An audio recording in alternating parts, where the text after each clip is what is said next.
Shalom. ఈ దినం దేవుని వాగ్దానం. మత్తయి సువార్త 7వ అధ్యాయం 7వ వచనంలో దేవుడిలా సెలవిస్తున్నాడు. అడుగుడి మీకియ్యబడును, వెదకుడి మీకు దొరకును, తట్టుడి మీకు తీయబడును. అడుగు ప్రతివాడును పొందును, వెదకువానికి దొరకును, తట్టువానికి తీయబడును. ఇది కేవలం దేవుడు మనకిస్తున్న వాగ్దానం కాదు. ఇది ఆయన మన చేతికి ఇస్తున్న పరలోకపు అధికారం. నువ్వు మోకరించి తట్టినప్పుడు భూమి మీద ఏ మనిషి మూయలేని తలుపులను దేవుడు నీకోసం తెరుస్తాడు. మారాను మధురంగా మార్చగలిగిన దేవుడు చేదుగా ఉన్న నీ జీవితాన్ని మధురంగా మారుస్తాడు.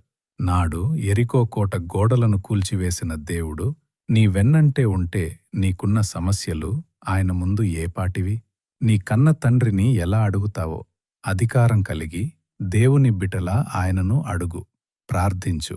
నీకు తప్పక జవాబిస్తాడు. నీ ఊహకు అందని గొప్ప కార్యాలు, అద్భుతమైన కార్యాలు నువ్వు చూస్తావు. కాబట్టి మిత్రమా, ప్రార్థనలో అలసిపోకు, పోరాడు.